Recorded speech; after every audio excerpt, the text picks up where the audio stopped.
Buonasera e benvenuti al TG Sicilia, le principali notizie di questa edizione.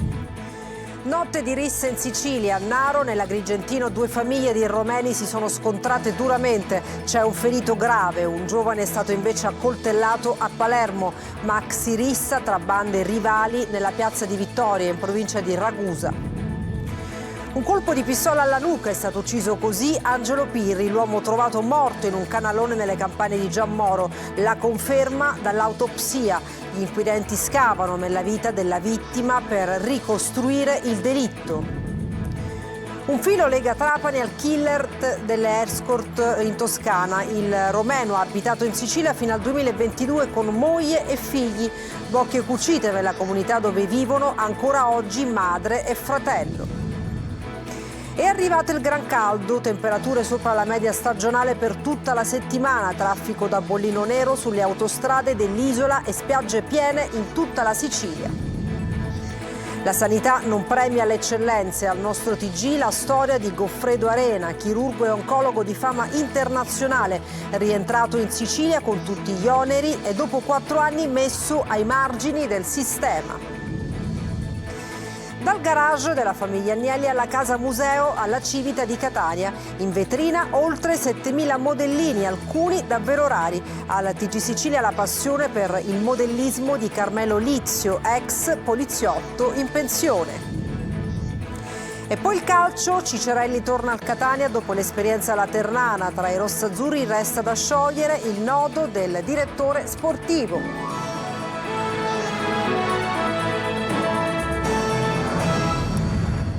Ben trovati, notte di risse in Sicilia, maxi scontro tra due famiglie di romeni a Naro. A Palermo un uomo è stato accoltellato e nella piazza di Vittoria notte di paura per una lite violenta tra bande. Veronica Barbarino.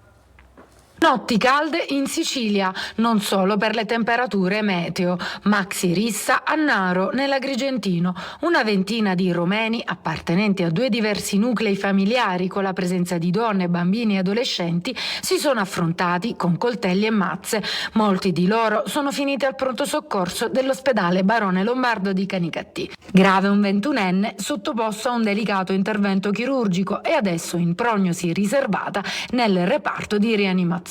Sempre nella notte, questa volta a Vittoria, nella centrale piazza del Popolo, a venire alle mani una decina di persone. Anche il sindaco Francesco Aiello, che abita nella zona, ha assistito alla scena e allertato le forze dell'ordine. I carabinieri al loro arrivo però hanno trovato la piazza vuota e avviato le indagini grazie anche alle telecamere di videosorveglianza. Infine a Ballarò a Palermo un uomo di 30 anni è stato ricoverato all'ospedale policlinico per alcune coltellate alle gambe e al fianco durante una rissa. La vittima non ha detto nulla su quanto successo né i motivi che hanno scatenato la lite, che potrebbe essere scoppiata tra bande che controllano il traffico di stupefacenti nel mercato storico. Indaga la polizia. Dall'autopsia sul corpo di Angelo Pirri, l'uomo trovato morto in un canalone nelle campagne di Giammoro, confermato il colpo di pistola alla nuca. Gli inquirenti scavano nella vita della vittima per ricostruire il delitto. Francesco Triolo. È stata un'esecuzione quella di Angelo Pirri, l'uomo trovato morto in un terreno di via Nazionale tra Giammoro e Pace del Mela nel Messinese venerdì mattina. È l'esito dell'autopsia a portare gli inquirenti verso questa conclusione, facendo chiarezza. L'esame eseguito all'obitorio del Papardo ha confermato la prima impressione degli investigatori: colpo di pistola alla nuca esploso da distanza ravvicinata, e nei pressi del corpo è stato ritrovato anche un bossolo di pistola calibro 7,65 che dà ulteriore conferma. Sul volto del 42enne inoltre alcuni segni di tumefazione che lasciano pensare che sia stato picchiato prima di essere assassinato. I carabinieri che indagano sull'omicidio hanno effettuato altri rilievi e si attende anche l'esito della visione delle telecamere di videosorveglianza delle zone vicine. Ad una prima ricostruzione è possibile che l'uomo con piccoli precedenti, dopo un chiarimento non riuscito, sia stato ucciso. Per quale motivo è la domanda che si stanno facendo gli inquirenti. detenuti, considerato che non sembra un delitto rientrante nei cosiddetti casi di mafia. Pirri era un uomo solitario, viveva a Santa Lucia del Mela, dove passeggiava di tanto in tanto scambiando qualche parola, ma mai una in più. Ultimamente non si vedeva tanto che molti pensavano si fosse trasferito. Nelle ultime ore i magistrati, coordinati dal procuratore capo di Barcellona, Giuseppe Verzera, avrebbero ascoltato alcune persone ritenute vicine a Pirri per cercare di raccogliere elementi utili alle indagini. Il romeno di 32 anni, accusato di aver ucciso 2 prostitute in Toscana, fino al 2022 viveva a Trapani, dove la comunità è sconvolta. Laura Spanò. C'è un filo che lega la città di Trapani alla vicenda in cui è rimasto coinvolto Basile Frumuzzacche, 32 anni, l'uomo accusato di aver ucciso 2 prostitute in Toscana. Fino al 2022, infatti, la guardia giurata romena abitava con moglie e figli in questa città prima di trasferirsi a Monsummano Terme, in provincia di Pistoia. Ora la procura di Prato vuole vederci chiaro e capire se ci si trovi davanti a un possibile serial killer ed ha allargato le indagini anche nel resto d'Italia, cominciando proprio dalla Sicilia e da Trapani, anche se su questo fronte ancora non arrivano conferme ufficiali né dalla procura né dal comando dei carabinieri. Gli inquirenti vogliono scoprire se Frumuzzacche, che ha confessato i 2 omicidi, possa aver assassinato altre donne anche in questa zona. L'eventuale lavoro degli investigatori riguarda omicidi risolti di prostituti o escort scomparse nel nulla in un periodo che va tra il 2018 e il 2022. Verifiche che la procura di Prato, diretta da Luca Tescaroli, sembra avere demandato ai carabinieri. Lo stesso Frumuzzacche, nel corso dell'udienza di convalida ieri, ha però sostenuto di non aver ucciso altre donne.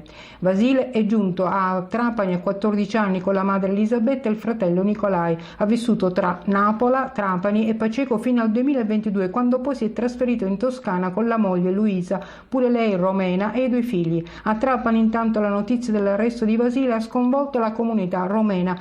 I familiari del giovane, il fratello e la madre, che da anni hanno interrotto i rapporti, non credono alla sua colpevolezza. E la procura di Siracusa ha aperto un'inchiesta sulla morte di un 70enne rimasto per 4 ore nei locali del pronto soccorso dell'ospedale Umberto I di Siracusa. Poi un inserviente avrebbe constatato il decesso, informando la famiglia, che ha deciso appunto di presentare denuncia.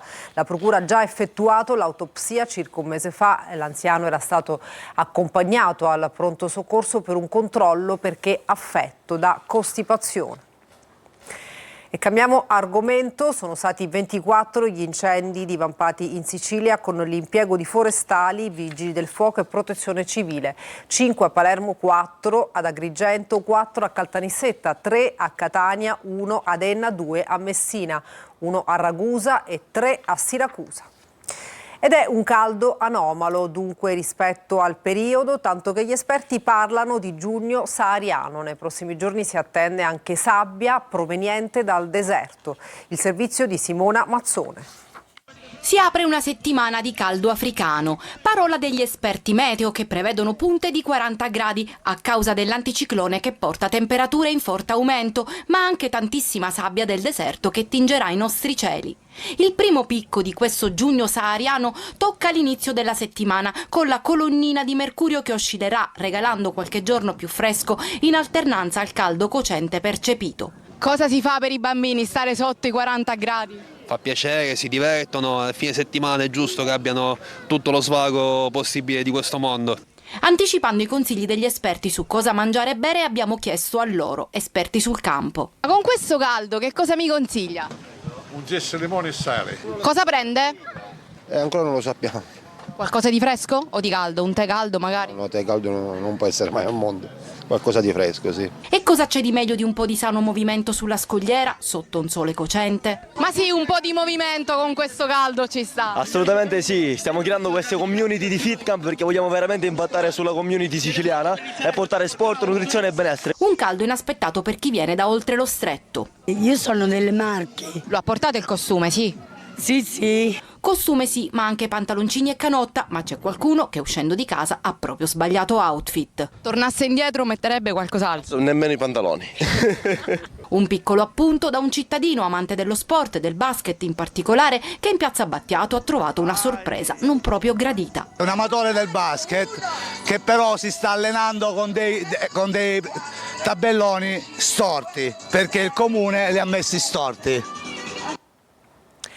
In una Sicilia con temperature roventi anche vicine ai 40 gradi ci sono tantissimi turisti da Siracusa a Palermo passando per Catania. C'è tanta voglia di scoprire nuovi posti, tappa d'obbligo al mare e poi c'è anche chi è andato sull'Etna. Francesco Aloi.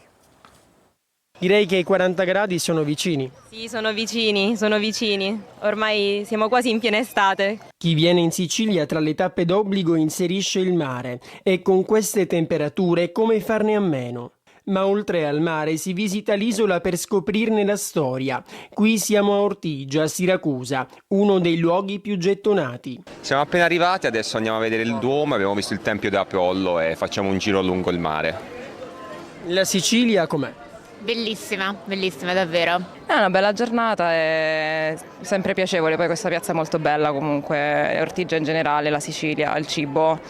Ma la Sicilia è bella tutta, strutture ricettive piene o quasi in gran parte della regione. Dopo la spettacolare eruzione di domenica scorsa, l'Etna attrae sempre. No, dopo anche l'ultima eruzione era imperdibile assolutamente. Siamo saliti fino a 3300 metri a vedere il cratere sommitale principale ed è stata veramente un'esperienza fantastica. Chi arriva in Sicilia però vuole visitare anche il centro di Catania, ma ci sono anche le meraviglie di Palermo, Agrigento o Taormina.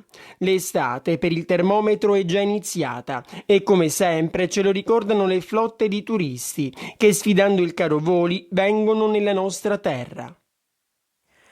Sull'autostrada A19 Palermo-Catania, come previsto da ANAS, a partire dalle ore 15 il traffico si è intensificato sino alle ore 18, dove si registravano complessivamente 3 chilometri di coda, con flussi di circolazione in aumento nella carreggiata che conduce a Palermo. Traffico particolarmente intenso nel territorio di Casteldaccia, in quello di Bagheria per via dei rientri dell'utenza dalle località balneari verso il capoluogo siciliano.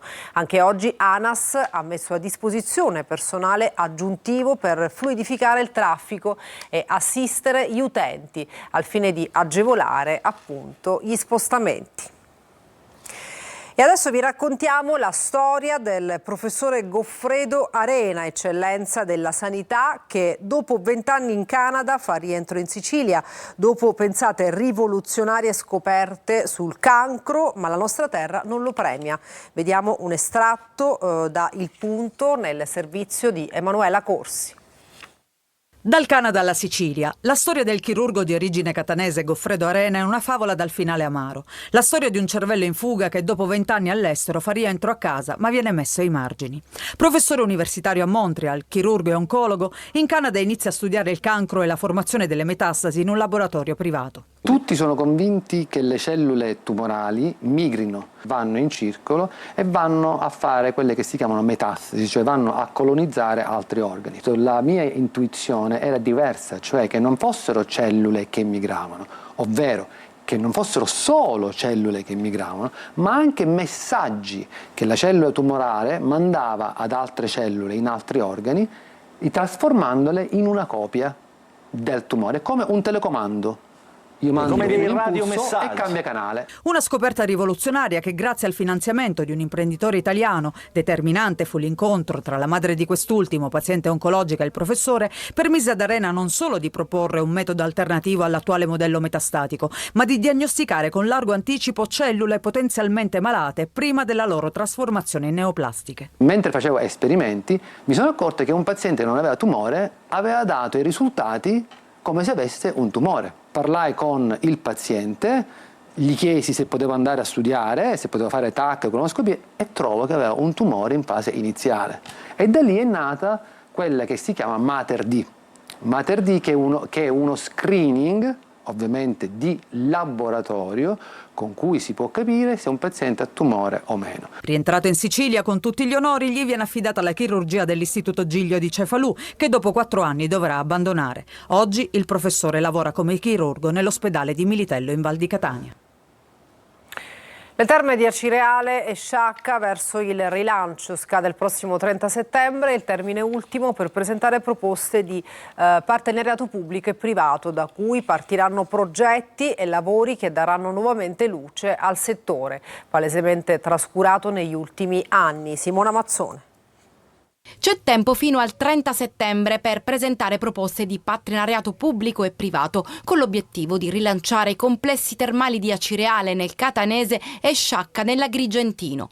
Gli operatori economici interessati al rilancio dei poli hanno già manifestato un certo interesse, ma ancora tutto è top secret per quella che sarà un'operazione straordinaria per far ripartire il settore termale in Sicilia, che passerà dalla progettazione all'esecuzione dei lavori fino alla gestione delle 2 strutture. Oggi la Regione può disporre della totalità del patrimonio grazie al lavoro che si è fatto con il ripianamento debitorio della società, e quindi sul mercato oggi si può mettere per intero quello che è l'asset, e dall'altro lato il governo regionale ha potuto mettere in campo notevoli, ingenti risorse che sono per Acireale circa 40 milioni di euro di parte pubblica, per Sciacca quasi 50, ai quali si dovranno aggiungere le risorse di parte privata, altrettante risorse, che sarà la parte che poi dovrà concretamente gestire il bene una volta recuperato.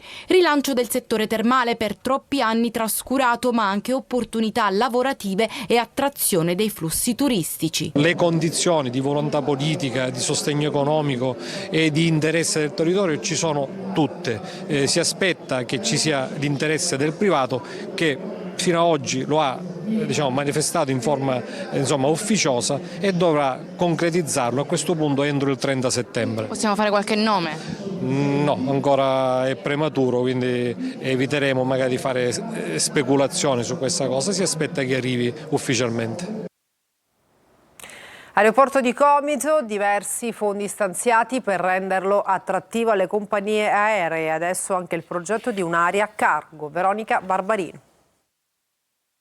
Un progetto cargo per potenziare l'aeroporto di Comiso, ma anche per supportare l'economia agroalimentare del territorio ebleo. È la strategia di sviluppo del governo Schifani con Comune di Comiso e SAC per rendere l'infrastruttura un polo logistico e commerciale di rilevanza mondiale. Nel dettaglio si prevede la spesa di 20 milioni di euro per la realizzazione di una piattaforma di circa 19.000 metri quadrati, un terminal e aree per la movimentazione merci. Secondo cronoprogramma, l'opera vedrà l'inizio lavori ad aprile 2027 e il completamento entro agosto 2030. Sarà il terminal cargo della Sicilia, per raggiungere quei mercati che ci chiedono le imprese da un lato, ma che ci chiedono anche i consumatori di tutto il mondo.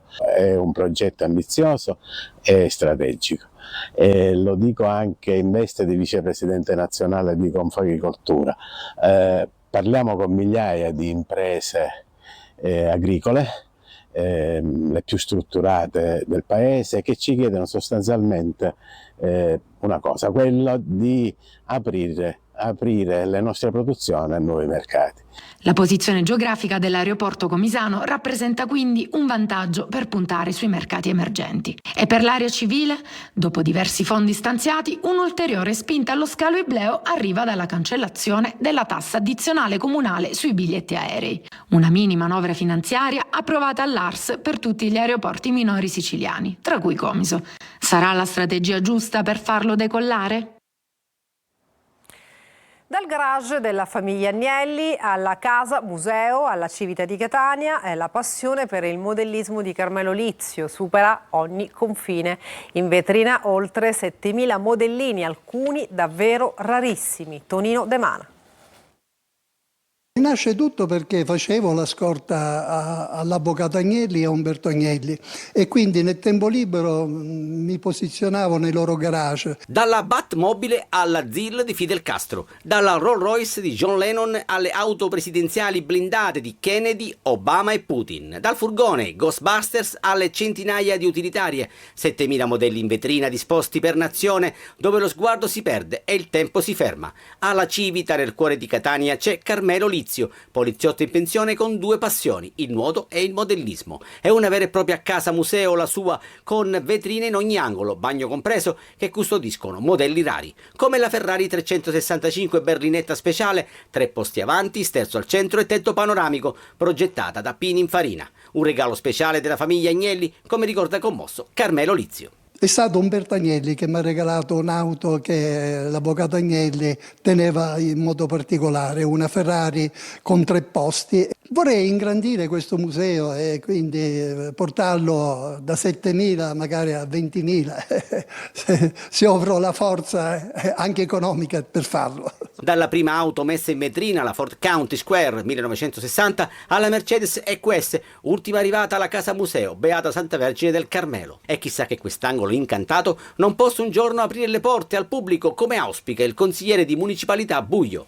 Qui lo sguardo si perde e il tempo si ferma, credo che non ci sia neanche età, è appunto da far conoscere a quello che sia la città di Catania. E dopo aver apprezzato 7.000 modellini, sognare non costa nulla. E adesso una pausa, tra poco il calcio.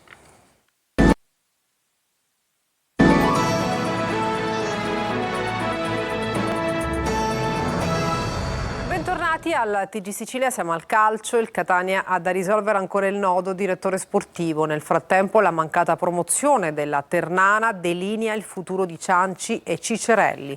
Marco Carli. Il Pescara in B, gli uomini di Baldini riescono ad avere la meglio sulla Ternana ai rigori. Guardando al Catania, dal responso finale degli spareggi promozione, arriva la dimostrazione che quella definizione di finale anticipata, che si era usata prima della partita fra Etnei e abruzzesi, tutto sommato calzava. I rossazzurri sono usciti perdendo in modo banale a Catania, ma vincendo a Pescara contro la squadra che ha poi vinto i play-off. Questo conferma che l'organico, come è nelle intenzioni del club, va rafforzato ma non stravolto. La sconfitta beffarda della Ternana riporta in auge le posizioni di Cicerelli e Cianci. Il primo, dopo 19 gol e 10 assist in stagione, torna in rossazzurro. Scadenza contratto la prossima estate. Può agire nei 2 alle spalle della punta. Uno dei maggiori rimpianti della stagione per i tifosi, potrebbe diventare utile per la prossima annata, magari pensando a un prolungamento, perché le offerte probabilmente non mancheranno. Su Cianci, 13 gol e 6 assist, la Ternana può esercitare un'opzione. In caso contrario, tornerebbe a Catania un giocatore che lo scorso anno, preso a gennaio, ingranò a fine stagione regolare e segnò anche i 2 gol che illusero sul passaggio del turno con l'Avellino.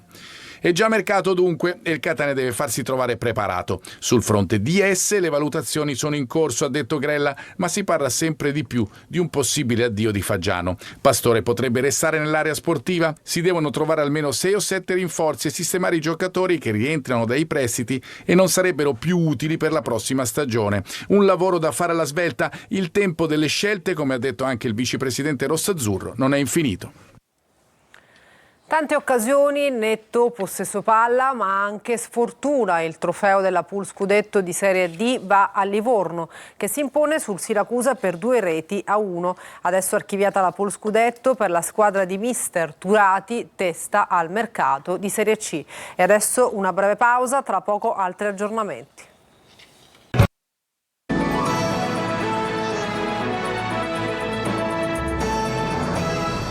Per questa edizione non ci sono altri aggiornamenti, grazie per averci seguito e buona serata.